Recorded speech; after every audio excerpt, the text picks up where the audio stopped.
Et bonjour tout le monde pour un nouvel accord de la semaine. Alors l'accord de cette semaine, ça va être l'accord septième, ici le La septième. Euh, je vais essayer de montrer pas mal de choses. D'abord en restant sur l'accord septième, quelles sont les différentes positions qu'on peut avoir sur le manche. Mais je vais aussi essayer de montrer des enrichissements et si j'ai le temps, j'essaierai de montrer quelques altérations. Les altérations sur l'accord septième, c'est assez standard en jazz.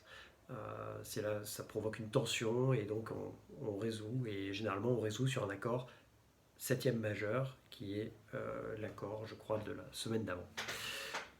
Alors, d'abord, on va se focaliser sur l'accord du La septième ici. Alors, normalement, là, il y a toujours une position barrée, hein. Mais les positions barrées, il y a un peu trop de notes. Et puis le barré, c'est un peu fatigant aussi. Donc en fait, on va souvent aller à l'économie, essayer de jouer le moins de notes possible. Idéalement, les notes qui vont donner une couleur à l'accord. Alors, la première note ici, avec l'index sur la première corde, ça va être le La. Ensuite, on saute la deuxième corde, comme d'habitude, on la bloque avec l'index. Et on arrive sur la septième, ici, sur la troisième corde, qui est un Sol, donc c'est un ton en dessous du La. Ensuite, avec le petit doigt donc sur la corde de Sol, on va jouer un Ré bémol. C'est la tierce par rapport au La, d'accord. Et là, en fait, on pourrait presque s'arrêter là, parce on entend déjà l'accord septième, en fait. Et ça, c'est un truc qui est assez intéressant, c'est que l'accord septième, il se définit énormément par la tierce et la septième. En fait, la fondamentale et la quinte, je dis pas qu'on s'en fout, mais bon, la fondamentale, ok, d'accord, mais la quinte, clairement, là, on s'en fout un peu. La quinte, elle sera intéressante pour les altérations, mais pas pour définir l'accord, en fait. Donc là, on pourrait s'arrêter là. Si on veut, on peut jouer la note d'après, qui est donc la quinte, d'accord, avec l'annulaire. Je sais pas si on voit bien, mais bon. Alors, ça, c'est donc un La septième, et puis on joue pas la dernière corde. Euh, Si on veut jouer le même accord, mais en dessous, donc par exemple un Ré septième, il y a une position standard, honnêtement je l'utilise quasiment jamais, mais c'est celle-ci,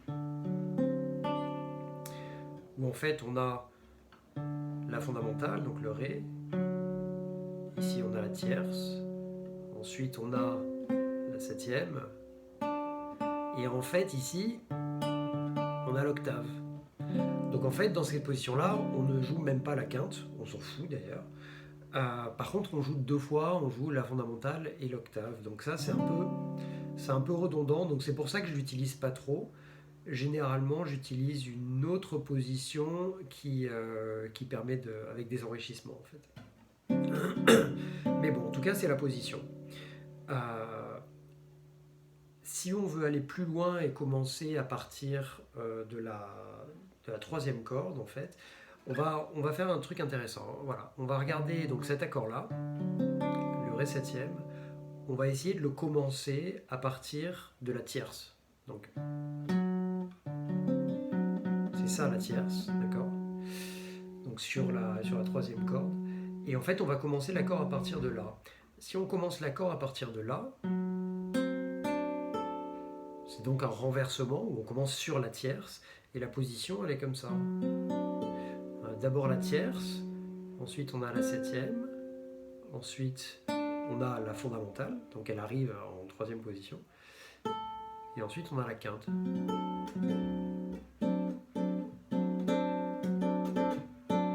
Voilà, ça sonne pas mal.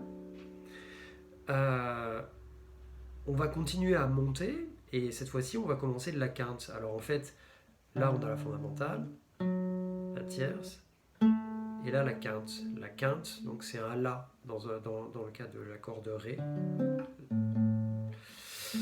Voilà.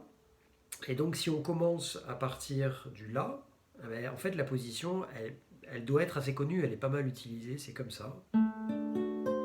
Donc c'est un barré en fait avec l'index, Et puis il y a juste sur la dernière corde l'annulaire qui vient rajouter une note.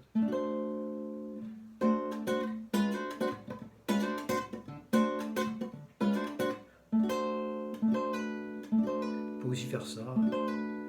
Enfin bon, peu importe. C'est assez connu.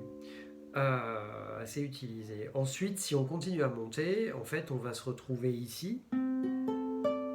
Et ça, c'est pareil que la position. Si on faisait la position barrée ici du Ré septième, c'est pour ça que je fais pas de barré d'ailleurs, on voit comme ça sonne bien. Ben, en fait, si on enlève, on joue pas les deux premières cordes, du coup on n'a pas besoin de les appuyer, ben, on reste là. Voilà, on se retrouve là. Et c'est là que je vois que la guitare est pas bien accordée dans les aigus, mais bon.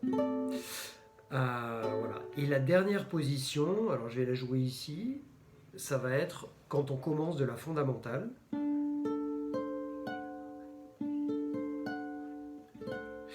Voilà. Donc en fait, ce qui est sympa, c'est tout ça, encore une fois, c'est toujours le même accord. Donc en fait, je vais le jouer, donc si je joue le Ré ici, c'est pareil que ça. C'est pareil que ça, avec la tierce, avec la quinte, avec la septième, enfin en partant de la septième, en partant de la fondamentale. Voilà. Donc là, normalement, il y a toutes les positions de, enfin pas toutes, mais beaucoup de renversements et de positions de l'accord septième. Donc ça, ça permet, selon où on est sur le manche, de faire l'accord septième. Ça permet aussi d'être un peu moins évident quand on commence toujours l'accord sur la fondamentale. Parfois c'est un peu lourd, la fondamentale elle est jouée par la basse, elle est peut-être jouée par autre chose. Si en plus on la rajoute à la guitare, c'est un peu bon. Voilà. Donc voilà, ça peut être intéressant de jouer les accords différemment. On peut avoir la basse par exemple qui va être là, et puis à côté de ça, bah, voilà, c'est plus sympa quoi, de jouer ça à la guitare. Autre chose que je voulais dire avant de rentrer dans les enrichissements, c'est que bon, l'accord septième, c'est un peu la base du blues. La grille de blues traditionnelle, il y a 3 accords septièmes, d'accord. Les grilles de blues jazz, c'est enrichi dans tous les sens, il y a beaucoup plus d'accords, mais ça, on verra ça peut-être une autre fois. Mais en tout cas, le truc de base, c'est le blues. Alors, qu'est-ce qui se passe, en fait, quand on fait le blues? Et ça, je voulais juste, parce que je trouve ça intéressant. Imaginons qu'on fasse un blues en La. D'accord. Donc on va jouer un La septième. Et là je joue que les 3 notes. En fait je ne vais pas jouer la quinte. D'accord. Je joue que la fondamentale, la septième et la tierce. Si maintenant, donc ça c'est le premier accord, blues. Et après normalement on passe sur un Ré septième. Et là je joue aussi que la fondamentale, la tierce et la septième. Donc,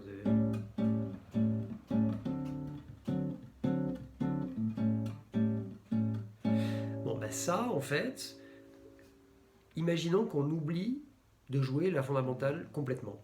Donc on joue plus que 2 notes en fait, hein. Concrètement c'est même pas un accord. Mais qu'est-ce qui se passe? Quand on joue le La septième, en fait, il nous reste ici. D'accord. Donc ça c'est la septième et la tierce.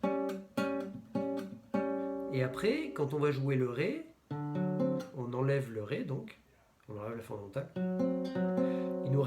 Il nous reste la tierce et la septième. Donc en fait, c'est ça qui est assez intéressant, c'est que ici on joue la septième et la tierce, et quand on joue le Ré ensuite, c'est la tierce et la septième. Donc en fait, on descend les 2 notes d'un demi-ton et elles changent de rôle. Donc en fait, c'est pour ça que ça sonne pas mal, c'est qu'il y a une progression chromatique.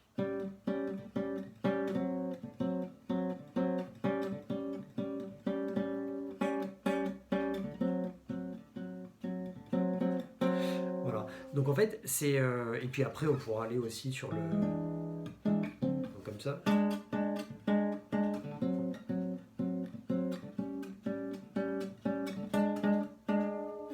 Ce qui est pas mal, c'est que on peut avoir tendance à vouloir jouer trop de notes. Et en fait, pourquoi jouer autant de notes alors qu'on peut jouer les plus belles? C'est Miles Davis qui se disait ça. Mais en l'occurrence, dans les accords, il ne faut pas jouer trop de notes. Il faut juste jouer les notes qui vont faire la différence, qui vont ajouter quelque chose, et puis qui vont suggérer d'autres notes qui ne sont pas jouées, mais qu'on va entendre dans notre tête du fait des associations, du fait de ce qui est suggéré. Et ça, c'est assez subtil, c'est un peu d'ailleurs l'approche du jazz où en fait il y a pas mal de notes qu'on ne va pas jouer, et c'est à l'auditeur en fait de recomposer et de penser aux autres notes spontanément qui iraient bien avec. Donc ça laisse un peu de liberté, et c'est une écoute qui est plus active. Mais bon, voilà, donc ça je voulais juste dire un point là-dessus parce que je trouvais ça assez intéressant et ça montre bien que c'est la tierce et la septième qui définissent vraiment cet accord. Et d'ailleurs, on peut aussi, bah là je viens de le faire, on peut s'amuser à ne pas changer, enfin à utiliser la note, à faire ce qu'on appelle une pédale, par exemple. Voilà. Donc là, en fait, c'est un Ré septième, sauf que je suis resté sur le La, donc je joue la quinte, c'est-à-dire je joue pas la fondamentale. Et en fait, ça sonne, hein, ça fait une variation.